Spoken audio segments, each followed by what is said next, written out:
Welcome to Better Futures. It's a courageous thing to do, is to be vulnerable. I am very well swayed. I'd like to, I'd say, synthesize a kind of framework here. You had mentioned vulnerability as being somewhat synonymous with being willing to trust another person. And I would like to add that it seems as though being able to trust oneself is also important in some way. Trust in the sense of, I suppose, trusting that you are good enough, regardless of whether you pay for your apartment or if you receive assistance in doing so. That's what I mean. Perhaps there is a lack of trust for oneself that is endemic in society today that promotes people to view each other as either potential threats or as potential victims to be exploited, to speak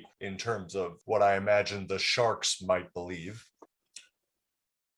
Your story has also reminded me of another anecdote that perhaps you can comment on. I was sitting outside with just an acquaintance, and this acquaintance and a friend of mine were discussing the acquaintance's new romantic interest, just a person that they were dating. And this acquaintance said that they were being careful not to talk about some of their less mainstream beliefs, I suppose we'd say. In this case, they were talking about their belief in chemtrails being sprayed by airplanes or what have you. I will make no comment on that belief itself, but I thought to myself when they said that they were being careful not to mention that with their new romantic interest, that it seemed counterproductive to me to go into a relationship with somebody with the strategy of hiding things about yourself. So I'm wondering if you have a comment on that phenomenon at all, if hiding things about ourselves is perhaps related to difficulty trusting ourselves or difficulty trusting others.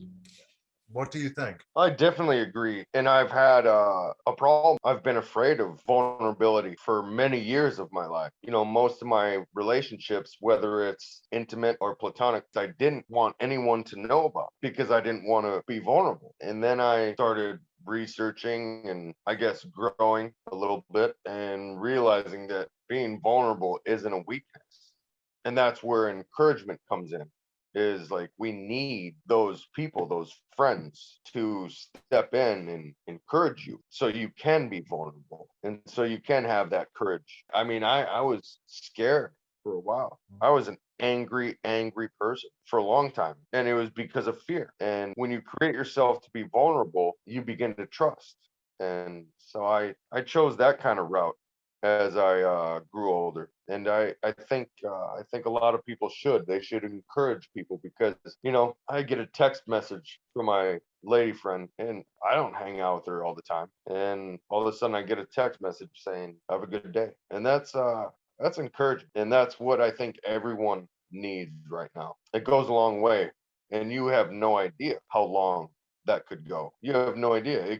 It could save them from jumping off a bridge, 100%. That is pretty easy to imagine, in fact. Yeah, it could save them from those kind of horrific scenarios. But she sent me that message and it made my day. So I know it worked. And I think a lot more people need that kind of encouragement. Yeah, I have just one final thought. And I'm trying to go in the direction of how we can promote this kind of compassionate, encouraging behavior within the population. And I am specifically thinking about the modern discourse surrounding the concept of emotional labor, which is, for one example, men who have a certain, we'll call it old school masculinity or patriarchy programming, due to their inability or lack of skill at processing and managing their own emotions, they lean too much on women in their lives, such as a romantic partner or their mother or their friends, to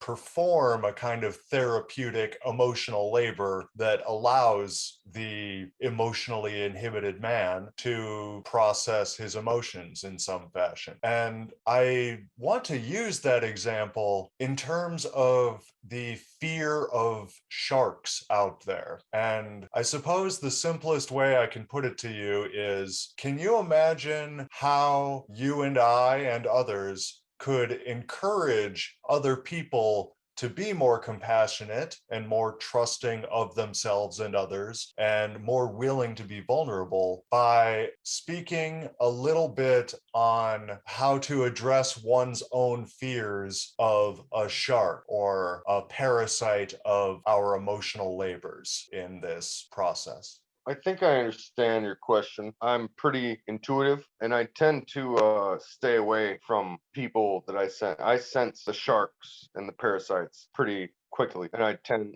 to just stay away from them. They don't have anything positive to give, and yeah, I just leave them alone. Maybe I'll smoke a cigarette with them, but then I have a curfew, and I just got to go in. But yeah, no, at the end of the day, what I believe is you didn't do anything wrong if you get robbed, screwed over, hoodwinked.